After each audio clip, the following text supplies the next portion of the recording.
నేను 2 నిమిషాలు మాట్లాడతా. చాలా ఘోరం అయిపోతుంది. కేంద్రం కూడా కొత్త చట్టాలు తెచ్చి మిమ్మల్ని అణిచివేస్తుంది. ట్రేడ్ యూనియన్లు లేకుండా చేయాలని, భూస్థాపితం చేయాలని డిసైడ్ చేసుకున్నారు. దానికి తోడు రాష్ట్రం కూడా దానికి తొత్తులు పలుకుతున్నది. కాబట్టి మనం ఇప్పటికైనా మేల్కోవాలి. మీకు పోరాటం ఏం కొత్త కాదు. మీరు 40-30 ఏళ్ళ సంది 70 ఏళ్ళ సంది కొట్లాడుతూనే ఉన్నారు, పోరాడుతూనే ఉన్నారు. ప్రతిరోజు మీది పోరాటమే. మీ పోరాటానికి ఇప్పుడు మా కేటీఆర్ సార్ తోడైతాడు, మీకు అన్ని విధాలా సహకరిస్తాడు. లీగల్గా మా వినోదన్న కానీ మా బీఆర్ఎస్ పార్టీ తరఫున మీ ఖర్చులకు కానీ మంచికి కానీ ఢిల్లీకి కూడా తీసుకుపోయి జంతర్ మంతర్ కాడ కూడా మనం ధర్నా చేసి ఈ అమెండ్మెంట్లు మళ్ళీ అమెండ్మెంట్ చేసేదాకా మనం వదలనే వద్దు.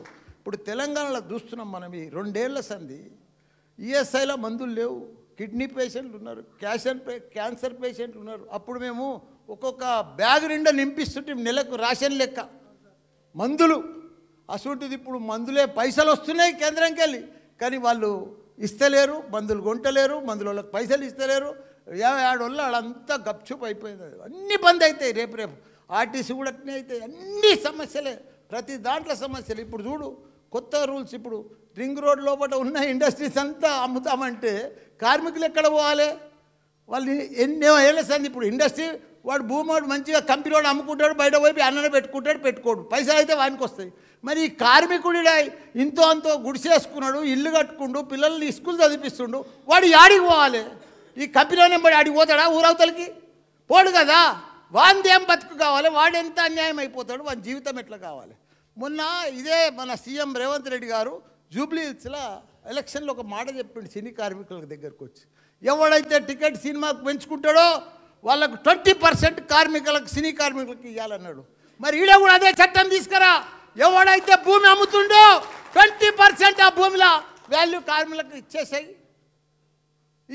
నువ్వు కమ్ముకొని పో, ఓ చట్టం తీసుకురా. మనం కూడా ఇదంతా ఆయన చెప్పిన దానికి ఆయననే అడుగుతున్నాం. మనమందరం కూడా ఇప్పుడు ఇక్కడ లీగల్ టీం తోటి మన రామన్న చెప్తాడు, ఇవన్నీ కూడా లెటర్లు రాసి ఢిల్లీ దాకా కూడా రాసి మనమందరం కూడా పోయి తెలంగాణలో మన కేంద్రంలో 2 జాగాలలో కొట్లాడే అవసరం ఉన్నది. మీ అందరికి కూడా మద్దతుగా మా బీఆర్ఎస్ పార్టీ ఉంటుంది. దానికి తోడు నా వంతు ఖర్చుల కింద 10 లక్షల రూపాయలు పార్టీలో జమ చేస్తా.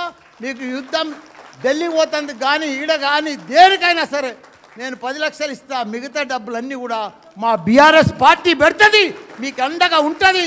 అన్ని రకాల కూడా ఆదుకుంటాం. తప్పకుండా తెలంగాణనే కాదు దేశమంతా కూడా కార్మికుల లోకాన్ని, కార్మికుల నాయకులను, ట్రేడ్ యూనియన్ నాయకులనంతా కూడా ఏకం చేసి ఢిల్లీకి పోయి ధర్నా చేద్దామని కూడా మీ అందరికీ కూడా మనవి చేస్తున్నా. మన కోరికలు మన అన్నీ కూడా మన రూల్స్ ప్రకారం మన అన్నీ కూడా అమెండ్మెంట్ అయ్యాక మనం వదలనే వద్దు. ఎంత దూరమైనా పోదామని కూడా మనవి చేస్తున్నా. జై తెలంగాణ, జై కార్మిక.